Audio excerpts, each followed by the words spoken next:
Hoy vamos a ver el tema de vientos, cuyos objetivos es comprender los mecanismos que originan el viento y conocer los fundamentos para la planificación de una cortina rompeviento. Dentro de los temas que vamos a ver es la presión atmosférica, los vientos, la importancia, cómo se distribuyen centros de alta y baja presión, la circulación general de la atmósfera, el gradiente barométrico, el efecto de la rotación sobre la fricción y sobre el viento geostrófico y viento de superficie, vientos estacionales como los monzones y los vientos diarios, y vientos locales como el pampero, la sudestada y el sonda. A su vez, instrumentos para medir la velocidad y la dirección del viento y la fuerza, perfil de viento y cortina rompeviento. Bueno, viento simplemente es el movimiento horizontal del aire en la atmósfera. La importancia que tiene es que aumenta la evaporación y la transpiración del suelo y de las plantas respectivamente. Produce el traslado de esporos, polen, insectos, semillas, permite la polinización de esa forma y la difusión de las especies, también de las plagas y enfermedades. Puede producir daños mecánicos sobre el cultivo a través de lo que es el hueco, pérdida en hortalizas y frutales, dificultad en la polinización, rotura de ramas, caída de fruto. Pero también tiene una parte benéfica que se puede utilizar para producir energía eólica y una parte dañina que puede producir erosión eólica o voladura de campos. Para que ocurra viento necesitamos que exista una diferencia de presión atmosférica en la superficie. Y la presión atmosférica básicamente es el peso de la columna de aire que tenemos en toda la atmósfera por unidad de superficie. Y por supuesto, a medida que nos vamos a la altura tenemos una columna más delgada, por lo tanto la presión disminuye. Para medir la presión se utilizan barómetros arenoides o barómetros de mercurio, o como aparece acá abajo, lo que sería un barógrafo. Una mayor presión implica que las partículas, las moléculas de aire están todas más comprimidas, están todas más juntas. Y en los mapas se pueden marcar, habiendo medido las presiones, isolíneas o isobaras que unen los puntos de igual presión. Muchas veces esas representaciones, como vimos que la presión también varía con la altura, se hace trasladando la medición que tenemos en una estación como si esa estación estuviese a nivel del mar. Entonces la representación se hace de todas las isobaras a nivel del mar. Y en una carta todas esas isobaras, en algunos lugares se muestran puntos concéntricos en donde la presión va aumentando a medida que nos vamos hacia el centro, que eso sería un centro de alta presión, H con su sigla en inglés. Y tenemos también, por otra parte, lugares en donde la presión disminuye hacia el centro, y eso sería un centro de baja presión. De esta forma queda constituido lo que se denomina el relieve barométrico, en donde acá tenemos como una especie de montaña y acá un valle.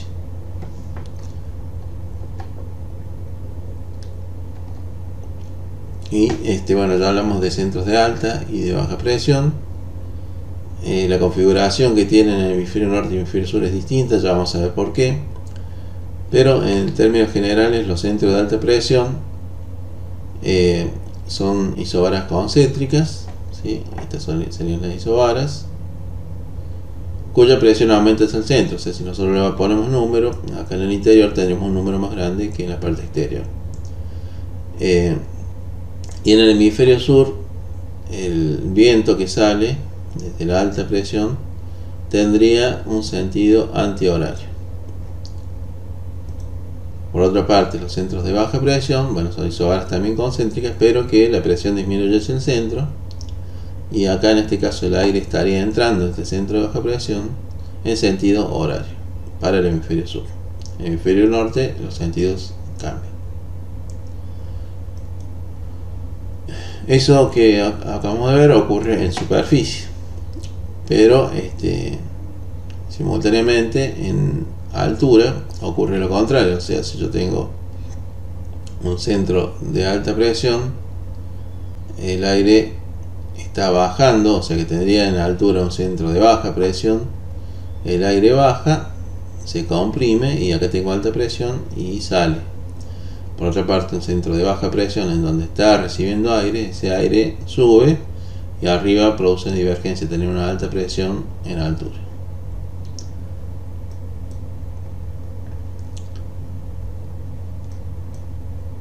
Bueno, esto es un poco lo que habíamos comentado anteriormente. La diferencia que lo que vamos a mostrar acá es que, bueno, en los centros de alta presión, las corrientes de aire descienden y el tiempo normalmente es fresco y claro, en tanto que en los centros de baja presión el aire se eleva y al elevarse, bueno, se enfría, produce condensaciones y esas condensaciones pueden producir precipitaciones. Entonces en los lugares donde tenemos baja presión es común encontrar mal tiempo. Bueno, el tema que vamos a ver ahora es la circulación general de la atmósfera, que es cómo circulan en promedio, o sea, de manera climática, los vientos en el planeta. Para hacer este análisis partimos de un planeta, de un análisis más simple, considerando un planeta homogéneo, o sea que tuviese hecho todo con un mismo tipo de materiales y no girase sobre su eje, o sea, una esfera detenida en el espacio. En ese caso, por la inclinación que tiene el planeta respecto al Sol, tendríamos una zona más caliente, que sería la zona del Ecuador, y una zona más fría, dos zonas más frías, que serían los polos.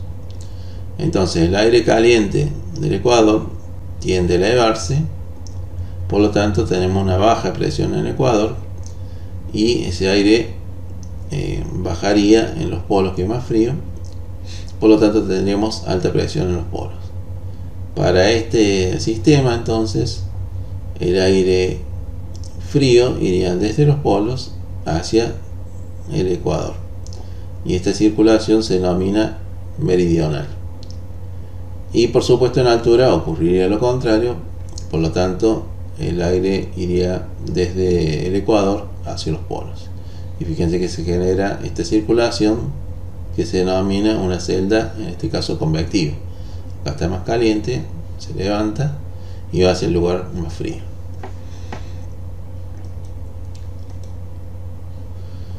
Si ahora le agregamos el hecho de que el planeta está rotando, aparece la fuerza desviadora de Coriolis, que me dice que si yo largo desde el polo hacia el ecuador una masa de aire, un viento, supongamos, que tendría que seguir la trayectoria meridional que habíamos hablado anteriormente, en realidad, como el planeta está girando, esa trayectoria se va a ver desviada. Y esa desviación que ocurre hacia la derecha en el hemisferio norte y hacia la izquierda en el hemisferio sur se debe a la fuerza de Coriolis. Acá pueden ver cómo la desviación, si lo consideramos en el hemisferio sur, es a la izquierda, y si lo consideramos en el hemisferio norte, es a la derecha de la trayectoria del viento. Esa desviación cambia, la fuerza de desviación cambia un poco con la latitud, y si yo tengo un punto acá y libero el aire hacia el ecuador, sufre ese desvío. Si yo libero hacia acá, sufre este otro desvío, y lo mismo ocurre en el hemisferio norte, pero en sentido contrario. El efecto de la fuerza desviadora lo que hace es que esa trayectoria no pueda ser desde el polo hacia el ecuador, entonces se va desviando y se acumula en ciertas zonas del planeta. Por lo tanto, yo sigo teniendo una zona ecuatorial de baja presión por ese calentamiento diferencial y sigo teniendo una zona de alta en los polos, pero el aire que sale del polo no llega hacia el ecuador, simplemente llega y se acumula en una zona de altas presiones subtropicales. Entonces yo tengo esta zona de altas presiones que va hacia la zona de bajas presiones o 60 norte, en la zona de baja ecuatorial, y nuevamente esta zona de altas presiones subtropicales y una zona de baja. Entonces se van alternando lo que son altas con bajas a los 30, a los 60 y por último a los 90 grados. Entonces tengo una zona de baja, una zona de alta, una zona de baja y por último una zona de alta. Y eso hace que yo tenga tres celdas: una celda de Hadley, una celda de Ferrel y una celda polar. Y los vientos en términos generales se denominan vientos alisios, estos que van entre los 30 y los 0 grados, y viento del oeste entre los 30 y 60 grados, y por último los vientos polares.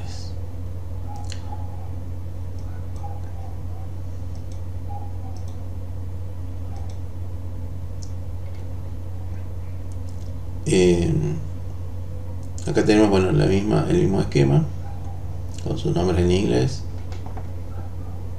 Los vientos comerciales también, porque estos son los que se usaban para viajar entre Europa y América. Los vientos del oeste y los vientos polares. Y si a su vez consideramos ahora, ya que el planeta no es heterogéneo, pasaríamos a tener esta estructura en donde ya no tenemos franjas de altas y de bajas, sino que lo que tenemos son centros de altas y de bajas, y que estos centros se van a mover y va a ser diferencial esa situación por el efecto que tenemos de continentes y de océanos con distintos calores específicos. Entonces vamos a tener calentamientos diferenciales del océano y del continente. Entonces estas altas y bajas van a alternar de acuerdo a la estación del año. Y bueno, acá tenemos casualmente una aplicación práctica de esos vientos, dado que para distintas latitudes son distintas las trayectorias de los vientos, y por lo tanto la navegación, cuando se hacía en vela, tenía muy en cuenta esto, y las trayectorias de este a oeste se hacían a ciertas latitudes y de oeste a este en otras latitudes, aprovechando estos vientos, teniendo en cuenta cómo son la distribución de los vientos del oeste, que serían y estos serían los vientos alisios o vientos comerciales. Bueno, otro concepto que hay que tener en cuenta para el viento, la velocidad y su fuerza, es la de gradiente barométrico. El gradiente barométrico es la diferencia de presión medida en una línea más cercana horizontal respecto de esa distancia. Entonces, si yo tengo estas isobaras, mi gradiente es la diferencia de presión, o sea, 1020 menos 1000 serían 20 en esta distancia, expresada en kilómetros o en grados de latitud. Yo tengo estas mismas isobaras, pero como están más juntas, sigo teniendo la misma diferencia de presión, pero dividida en una distancia más pequeña, por lo tanto este gradiente es mayor. Acá tengo la representación gráfica con las isobaras de altas y bajas con distintos gradientes: un gradiente más suave y un gradiente más marcado. Diferencia de presión, la presión se mide en milibares también, 0,12 milibares por kilómetro, y acá 0,6 milibares por kilómetro, un gradiente más elevado en la parte inferior. Bueno, habiendo visto esta fuerza de gradiente, ahora podemos hablar del viento geostrófico, que es un viento teórico, un viento que se puede decir que ocurre en altura, en donde no tenemos, es despreciable la fricción del viento, y por lo tanto en ese viento, si yo tengo un punto de partida acá, tengo un gradiente de presión que va desde alta hacia baja presión, este aire que está detenido comienza a moverse en esta dirección, que es la dirección que plantea la fuerza del gradiente. Pero apenas comienza a moverse, aparece la fuerza desviadora de Coriolis. En este caso, este esquema está hecho para el hemisferio norte, entonces tiende a desviarlo hacia la derecha. Y esa fuerza siempre es perpendicular a la trayectoria del viento. Entonces, fíjense que siempre va a la línea perpendicular. Y además es proporcional a su velocidad. Como acá estamos partiendo del aire detenido, bueno, en este momento la velocidad va aumentando y la fuerza desviadora cada vez va aumentando más. ¿Sí? Aumenta cada vez más hasta que llegamos a esta situación de equilibrio, en donde la fuerza del gradiente es completamente contrarrestada con la fuerza de Coriolis. En este momento la sumatoria de fuerzas es cero, o sea que el viento ya no sigue acelerándose como venía haciéndolo en toda esta trayectoria, y la dirección es paralela a las isobaras. Este viento que está acá final, resultante de esta situación de equilibrio, es lo que se denomina viento geostrófico, y su trayectoria es paralela a las isobaras. Este esquema dijimos que es para el hemisferio norte. Si fuese para el hemisferio sur, la trayectoria sería en este otro lado y la dirección sería opuesta hacia el otro lado. Acá tienen el esquema final de cómo es el viento geostrófico. Tenemos la fuerza de gradiente, la fuerza desviadora de Coriolis y la dirección del viento geostrófico. Sería un resumen de esta situación que veíamos acá. Este es el esquema entonces del viento geostrófico.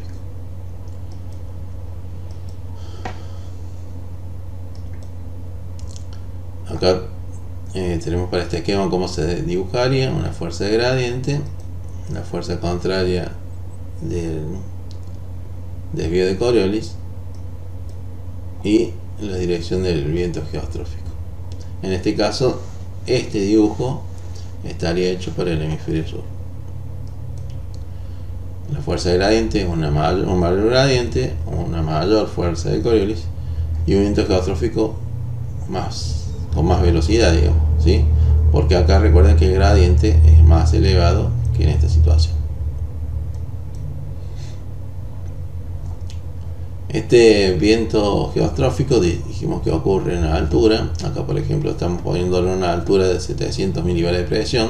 Recuerden que en la superficie la presión atmosférica está en torno de los 1013 milibares. Entonces acá estamos en altura. Pero lo que ocurre en altura, que es el viento geostrófico, en superficie ya no lo podemos sostener porque en superficie sí o sí aparece la fricción. Entonces esa fricción hace que la configuración de fuerzas cambie, porque la fuerza de gradiente se va a ver contrarrestada por la suma vectorial de la fuerza de Coriolis, que siempre va a ser perpendicular a la dirección del viento, pero acá aparece la fuerza de fricción que siempre es opuesta a la dirección del viento. Entonces, si yo hago la suma vectorial a través de los trapecios, esta suma, que se denomina contragradiente, va a ser igual a la fuerza gradiente. Acá seguimos teniendo un equilibrio de fuerzas, por lo tanto este viento va a correr ya sin aceleración, pero ya no corre paralelo a isobaras, sino que tiene una desviación hacia las bajas presiones. Ahora lo que vamos a ver son los vientos estacionales, entre ellos, bueno, los monzones. Estos vientos estacionales, bueno, como su nombre indica, cambian su dirección de acuerdo a la época del año. En este caso, como estamos haciéndolo para el hemisferio norte, vamos a ver una situación en enero, que sería nuestro invierno. En ese caso, el continente se enfría más rápidamente que los océanos, debido a la diferencia de calor específico. Por lo tanto, yo tengo altas presiones en el continente y bajas presiones en el océano. Entonces el viento tiende a soplar desde el continente hacia el océano, por supuesto siguiendo todas las desviaciones de la fuerza de Coriolis. Pero en el verano, hacia julio, para el hemisferio norte, ocurre lo contrario. Yo tengo un calentamiento excesivo en el continente, por lo tanto tengo las bajas presiones y las altas presiones las tengo en el océano. Entonces los vientos corren desde el océano hacia el continente. ¿Qué efecto produce este cambio de configuración? En este caso, como el viento del continente al océano es un viento seco que va hacia el océano, en este caso es un viento húmedo que va hacia el continente, y este viento húmedo trae aparejadas precipitaciones, y por ejemplo en la zona de la India es muy común que ocurran incluso inundaciones, y esas inundaciones y ese cambio de soplar del viento es estacional. Durante el invierno desde el continente hacia el océano, y durante el verano ocurre al revés. En nuestro país también tenemos zonas en donde las masas de aire pueden penetrar en el verano, todo lo que sería la parte central y noroeste de nuestro país, norte y noroeste de nuestro país, y en donde casualmente el régimen de precipitaciones que predomina es el régimen monzónico, con un fenómeno similar a este que les acabo de explicar.